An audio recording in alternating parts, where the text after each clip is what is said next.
Keep looking, it's got to be down there. We all saw it run in. Hello, I'm Richard Hammond, and this is my blast lab. Just a few minutes ago, I saw a rat, quite a big one, run into the septic tank. So I've sent one of my lab rats in to try and catch it before it mutates into something really, really horrible. Joining us in the blast lab today, we have two teams of foolish guinea pigs. No, budding young scientists who'll be competing at the cutting edge of science in the hope of winning fabulous prizes. So let's have a look at what's in store.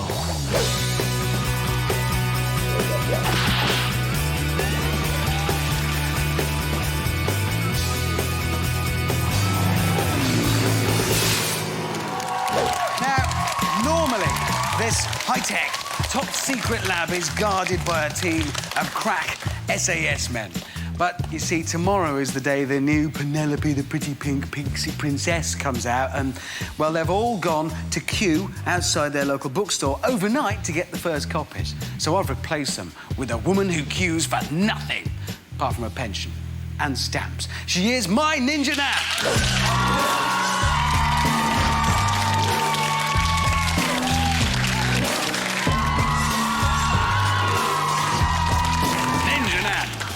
Thanks for standing in.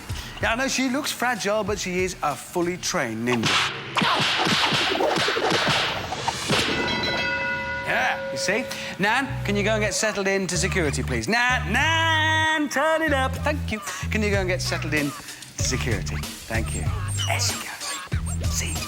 Shooting across the floor.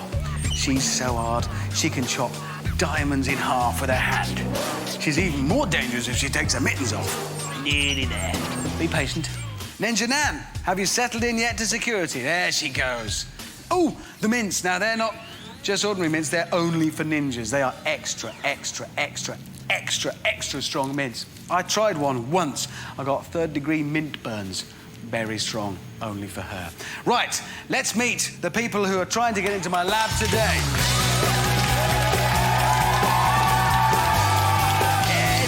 Yes, everybody gets really excited, but we don't know. They say they're the yellow team. There could be anybody.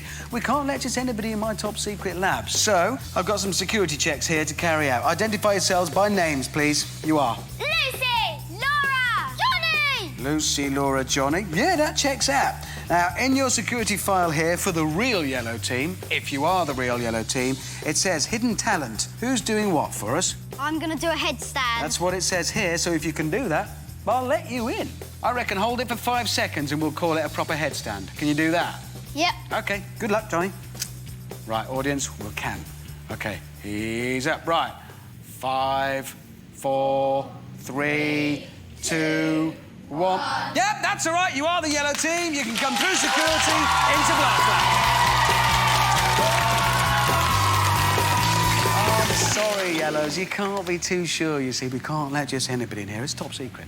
All sorts of science going on. Where have you all come from? Kent, and we are H3O. That's really clever, H3O instead of H2O, which is water.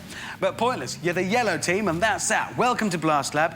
Now we're going to meet the bunch of people who claim to be your opposition. Let's see them.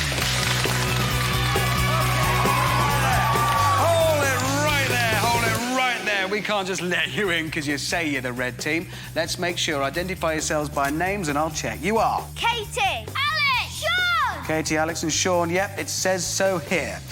Sean, under hidden talent, it says you can do a cartwheel. Can you? Are you, Sean? Are you really the red team? Prove it. Yep, that's a cartwheel. If Ninja Nan had thought it was a kick, it would have been a disaster. Come on, through security. Come on. Hello, red team. Welcome to Blast Lab. Where have you all come from? Lincoln! And we are the Cool Crew! No, you're not. Today, you are the red team. But welcome to Blast Lab. These are our two teams, and it's time for you guys all to get into position because we're ready for round one. Away you go. Now, it is time to meet the smartest car ever to walk on four wheels. I'm talking, of course, about Oliver.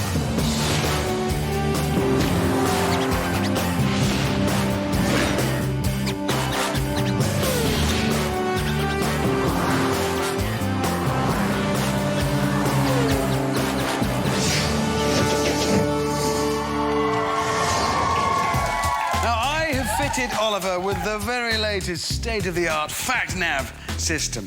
Unfortunately, there were 3 washers and a microchip left over after I'd finished fitting it, so it doesn't always work perfectly. Some of the facts he comes up with are not entirely correct. I want my two teams to tell me which are true and which are false. Once you've given us your opinions, Oliver will then tell us. If it's true, he'll do this. And he'll let us know if it's false by doing this. Simple enough rules then. Teams, this is your first chance to score points in the Blast Lab. We all feeling comfortable? Yep. A bit nervous? Relaxed? Good? Yeah, relaxed is good. Right, here comes your first science fact. Reds, I'm starting with you. Tell me, is this true or is this false? The smallest unit of time is Planck time. Talk amongst yourselves. I'll give you some time to have a think. Audience, what do we think? The smallest unit of time is Planck time. True or false? Quite a lot saying false there. Quite a few saying true, but it's your opinion that's important. Yeah, we're thinking true. OK, you think it's true? True. OK. Reds think it's true. Oliver, is it true or false? Good. That's a point right there. Well done, that's the point. Actually, it is the smallest unit of time, and it has a meaning that is 0.00, and then 43 noughts, 1 of a second. It's really, really small, OK? We got that. Right, yellows. Here comes your science fact. I want you to tell me, is this true or false? And Oliver will confirm whether it is or isn't. The fastest ever recorded garden snail was travelling at 10 miles per hour. Have a chat. Have a chat and a think. Audience, do we think that's true or false? OK, so a bit of a mix over here between true and false. Nearly all saying false over there. Yellows, you've had a bit of time to think about it, but well, you can take a bit longer if you need it. We think it's false. You think that's false? Everybody agree? Yep. OK, you say it's false. Oliver, what do you say? It's false, so that was a point to you. Point each. If you're interested, the fastest insect in the world is the Periplaneta American cockroach. And one was once registered at a record speed of 3.36 miles an hour, which doesn't sound much, but it's really small. If it was as big as a human being, that's like a human running at 196 miles an hour, which I think that's pretty impressive. You? You do. Good. Right, the last question, the third question, of course. This time it is a real question. It's not true or false. I want you to write the answer down on your boards, and I will give the points to the team who gets closest to the real answer. Here comes your question. Listen carefully. In which year was the first email sent? Which year was the first email sent? You guys have a chat and a think. I'm going to go and ask the audience. And for that, I shall use one of my latest inventions, my new microphone boot. By combining a microphone and a boot, I've moved things on scientific. I built this in the lab. What do we think? Do we impressed? It's a boot and a microphone. You're not looking overly impressed, audience, I have to say. It's brilliant. Look, it's a microphone. If you talk into there, I can hear you. There you go. You see? You wouldn't guess that, would you? You're really not impressed. OK, anybody know what year the first email was sent? Anybody got any ideas? 1850? 1850? Technically before the computer, probably, I don't know. Right, that's a long time ago. Yeah, what do you think? 1954. All right, well, let's see how the teams are doing. A lot of conversation going on, reds and yellows. Have you settled on an answer? Yeah. OK, you're all in agreement. Let's have a look at what you've both said, both teams. Right, for the reds, we've gone for 1974. For the yellows, we've gone for 1980. And do you know what it said? QWERTY-UWEOP. Do you know what that is? It's all the letters on the top of a keyboard. Look, next time you're looking at a computer. Q, W, QWERTY-UWEOP.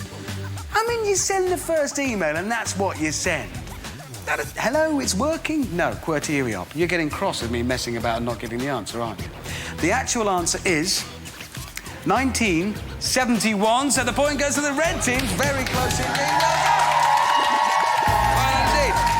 So that is 2-1 to Reds. We're moving on.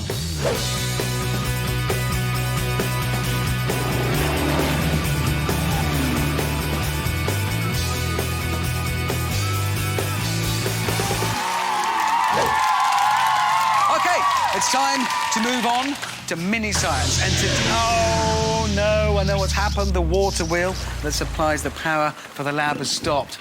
We've lost power. But it's OK, because as luck would have it, over here, I have been working on a backup plan. Now, you know how potatoes give you energy when you eat them? This is similar. It's just a lot cleverer. You just have to get the wires arranged right there. There you go, you see. If I got enough potatoes, honestly, I could power whole cities with this, which they're all telling us fossil fuels are running out. This could save the world. Sadly, I lost the instruction manual I wrote, and I can't remember how it works.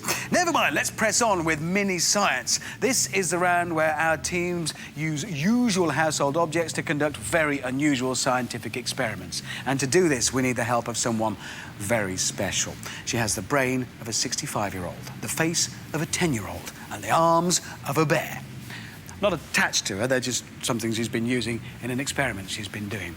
She's wise beyond her years, and she always cleans behind her ears. She is Mini-Miss. Hello, Richard. Hello, Miss, how are you? I'm fine, thank you. Good. So, what are we doing this week, then? Well, today we're going to be looking at how air can move things. Right. Our teams are going to be testing their target skills Yes. using their very own vacuum cleaner launchers. Wow. Miss, can I confess something? Yes. While you weren't looking, you were busy. I've actually already had a go on these. But no, it was useful because I can now demonstrate how they work for our teams, you see? Can I, please? Can I, please? Come Can on, I, please? then. Thank you very much. Right, this is how they work, team. Each of you will have one of these. Audience is so excited to see how this works. Right, what you do is turn your vacuum cleaner on. I'm going to shout. It's on. You take one of these Blast Lab postcards and you put it over the end. Then you take your projectile and you put it in the other end, like so. Then when you let go of the projectile, well, hey, it fires, you see? So it was just so I could explain how it works, Miss. Honest, that's what the teams have got to do. If you want to know how it works, actually, correct me, I think this might be the way it works. Turn the vacuum cleaner on, and when it's blocked at both ends of the tube by the postcard and holding the projectile in there, the vacuum cleaner draws the air out of the tube. OK? Now, we think a vacuum is sort of pulling things along. It's not. The projectile is pushed because when you let go of it, the outside air, all of the stuff around us, rushes into the tube and it pushes the projectile through and out the other end, and away it goes. That's right, isn't it? That's right, Richard. Well done. The teams are trying to fire as many of these as possible, all aiming for the target. They will then be judged on how many points they will get for where their projectiles land. OK, teams, the score right now is 2-1 to the Reds. You have some time to get as many of these little projectiles onto that target as you possibly can, and that sometime starts now!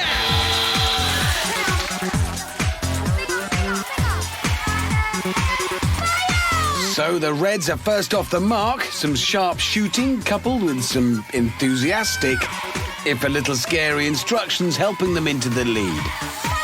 And the Yellows have finally joined the fray. A quieter approach, but could be just as effective. With projectiles everywhere now, it's impossible to separate the two teams. The Reds are really sorting their teamwork now.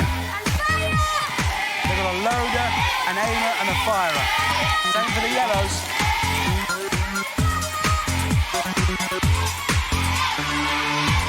Hang on, it looks like the Reds have a problem. Their admirable enthusiasm has led to a crushing of the main pipe. Yes, we have a crushed pipe. As the Yellows carry on regardless, will the Reds have thrown the game? 5, 4, 3, 2, 1. OK, that's it, team. Stop firing. Vacuum cleaners off. Vacuum cleaners off, please. That is the end of that round. Well done, both teams. Obviously, now we have to tot up the scores. And as there's lab rats doing it, that might take some time, so we'll leave them to do that. It is interesting, though, that we tend to think of vacuum cleaners as pulling, but they're not. They're pushing, just as that projectile was being pushed through that tube by the air outside. And it is the same when we use them as vacuum cleaners. The first was invented over 200 years ago by a guy called Ives W. McGaffney, and it was basically a hand-cramped pump and a cylinder, and it pumped the air out of the cylinder. And it was just the same principle. It's then the air outside all around us that rushes in, and it pushes the dirt and pushes the dust into the vacuum cleaner. So think about that next time you use a vacuum cleaner. If you ever do, it's pushing the dust into it, not pulling it. Right, how are the lab rats doing with these scores? OK, thank you. Right. Remember, you're competing for a point. Whoever wins this round gets a point. Whoever scores the most on the target gets that point.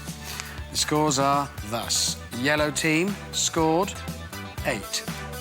Red team scored 18. So the red team are the winners. They get the point with 18. Well done. That takes the score to 3-1. So that system relies on the vacuum cleaner creating a vacuum and the air rushing in to push the projectile. I wonder if there are better ways of using air to move around.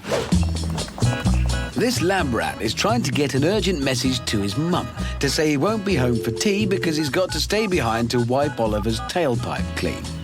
But he can't get a signal.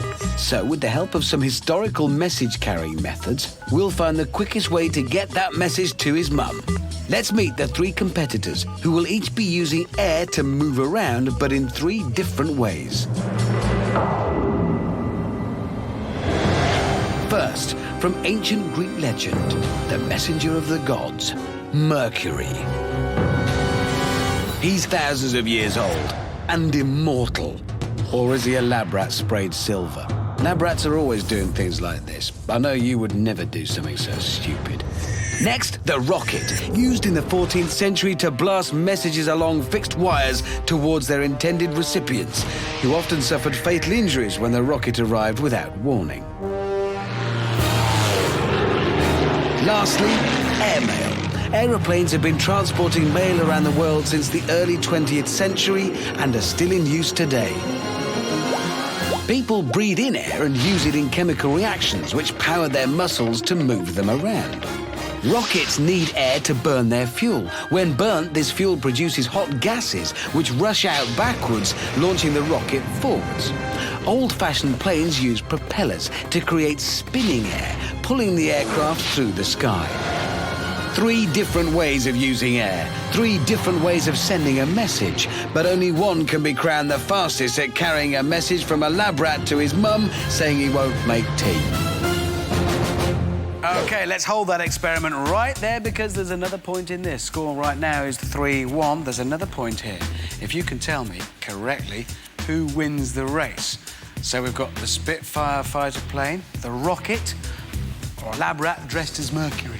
Which one do we think is going to win? Have a little think, have a little think. I'll ask the audience as well. You talk... Yes? Does the plane start on the ground? Nah, very good question. I think I should answer. No, it's a rolling start for the plane because it has to be in the air. That's when it's doing its job properly. But good question. Right, audience, have a think as well. Teams, while you're considering your answers, I'm going to ask the audience. Any ideas? What do you reckon? The rocket. The rocket. Anybody differ from that? Anybody think anything else? Plane. You think plane? Anybody think the lab rat? OK, that's a lot of faith in my people. They work for me. I trust them. No, I don't. Anybody, any other opinions in here? Yes, what do you think about that? Plane. You think the plane? Anybody else think the rocket? Yeah, we're sort of split. Yeah? I think the rocket. You think the rocket. OK. Right. Your answers, please. What do we think? We think the rocket. You think the rocket? The rocket. You think the rocket as well. Both teams thinking the rocket. Let's have a look, see what really happens. On your marks. Get set. Go! The plane is off to a good start, as is the rocket, which has blasted off into the distance, leaving Mercury lagging behind in last place. The plane and the rocket are neck and neck. And the plane reaches the finish line first, with the rocket just behind in second. And Mercury, well, he's obviously fairly far behind. Oh, there he is, very much in last place. So, the quickest way to send a message is by aeroplane. Chocks away. Well, there we go. Both teams said rocket, but in that instance, the aeroplane won. I can see why you said what you did, but no more points. The score stays at 3-1. Right, both teams need to go off now and get changed in another corner of the blast lab into your protective suits for the messy, messy mess test. Just in case anyone thought for even a second that a lab rat dressed as Mercury might beat a fighter plane, I think we should probably all have a look at that race again. Just the end bit. Do we agree? Let's have a look at the race again. The end bit. In truth, we don't really need the use of slow motion to see how terrible the Mercury did. The rocket leaves him trailing in its wake, whilst the plane flies past them both without breaking a sweat. As we see from his final resting place, sweating is pretty much all he's fit or unfit for. Yeah, there you go, another humiliating defeat for a lab rat. They kind of like and expect it. It's time for us to move on to the messy, messy mess test. Which today is in the septic tank. I know, that sounds bad, but it's actually much, much worse. Full of quite incredible filth and unspeakably bad smells, so it's probably best, teams, if you just don't breathe in. Or out, actually, because there are things living in there that wait for that and will pounce. OK, here's the game we're playing. Hidden in this septic tank are discs. Some are dud, like this. The ones you're looking for are like these being held by my lab rat. They feature your team's colour and the names of prizes. Things like multimedia MP3 player, a quicksand swamp or a test tube seahorse. Did you find the rat, by the way? Really? At least there's something in there for it to eat now. Never mind if you'd like to put those in and get out. The idea is to get as many of these discs, teams, as you can with prizes on into your baskets. One for the yellows and over here for the reds. Now, the winning team who gets the most prize discs into their baskets gets to take home the prizes written on them. The losing team has to blow their prizes up. Reds, you're ahead at the moment, so you get to start first. Your points have bought you a 5-second advantage. When you hear the first siren, you start looking for those prize discs. Yellows, you wait for the second siren and then you get searching as well, OK? You have some time to get as many prize discs as you can into your basket, and that some time starts now! With no thought to their own personal safety, the Reds immediately immerse themselves in the gunk and set to work. The second siren sounds, but the Reds are already busy scoring. There's no some time to waste, Yellows.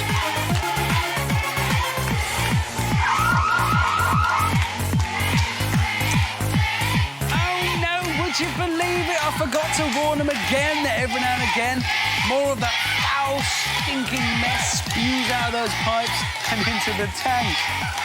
Still, they found out now, and it does occasionally bring prize discs with it, so they'll be happy. They'll thank me. Even him. More gunk, more prizes, more confusion. It's getting hard to tell which team is which. Come on, the brown team.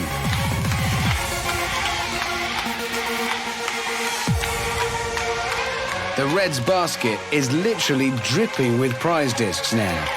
With some time ticking away, both teams are scouring every inch of the tank, almost submerging themselves in search of prize discs and victory. Another siren and another shower of mixed blessings, gunge and prizes. What more could a young scientist ask for? Except perhaps a bar of soap. 5, 4, 3, 2, 1. Both teams, you gotta stop. That is the end of the game. Whoa, have you been swimming in there? That's, you know the pipes when it comes out occasionally? I forgot to warn you about that. Sorry. Labra over here, how many have the yellows got? 6 prize discs. The reds have got, how many please, Labra? Indicate with your little paw. 9 for the reds! The reds are the winners with an incredible 9 prize discs. Let's find out what you've won. Test tube seahorses. Chemistry set. You've each got an explosive experiments kit. Bop it. Horrible science books. A bug bar. Robo-bugs. multimedia player, each of you. And finally, a quicksand swamp. Well done, Reds. Each of you taking home one of those with you. Marvellous. Slightly difficult bit now. Yellows, here's what you would have won. Each of you would have won a horrible science book. Yeah, OK. You would have won Robo-Bugs. Yeah. Oh, yeah. Each of you a bug barn. Nice. And a quicksand swamp for each of you. Look at that. And a multimedia player. Each of you. One of those. Sorry, yellows. And a test tube seahorse. But, well, I don't know how to break this to you gently. You haven't. What you're going to do instead is... yeah, you're going to blow them up. It's time now for B-Day Goes Back.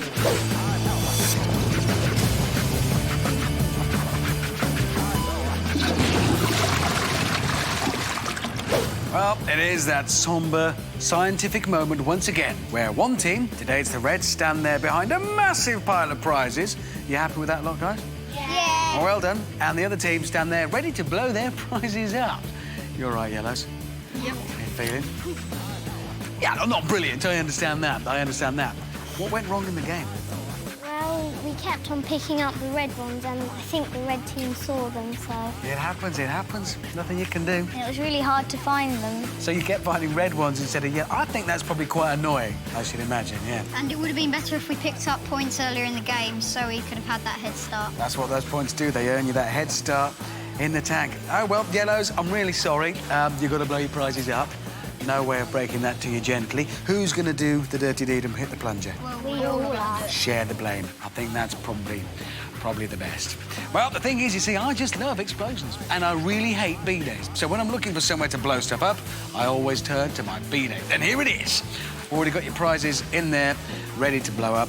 There's no point putting this off any longer, is there, really? Yellows, you ready to do this? Yep. Yeah. Step forward then, team. I'm sorry. Lift the plunger and make ready. We're going to count you down. Audience, Reds, we're ready. 5, 4, 3, 2, 1. Oh, dear.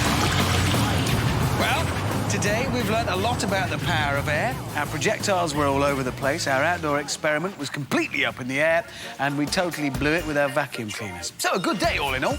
See you next time.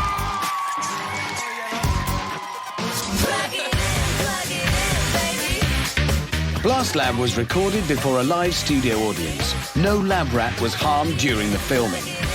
But their future career prospects might have been.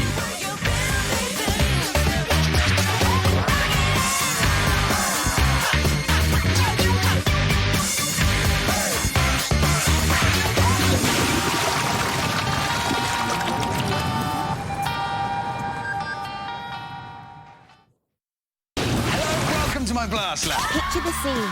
You're watching telly and the phone rings. It's your best mate asking if you want to go bowling. Of course you do. But you don't want to miss your favourite show. Well, relax. Now you can do both. If you go to our website and click on CBBC iPlayer, you'll find all the CBBC programmes from the last 7 days right there on your computer. That way you can watch the stuff you love when you want. CBBC iPlayer puts you in control. Get ready. Get set. Go!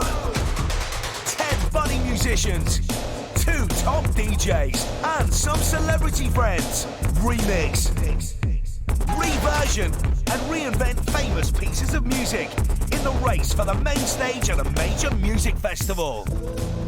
We have such an immense piece of music, and now we'll have an immense audience. Clash, a brand new series, Tuesdays at 4:35 CBBC on BBC One.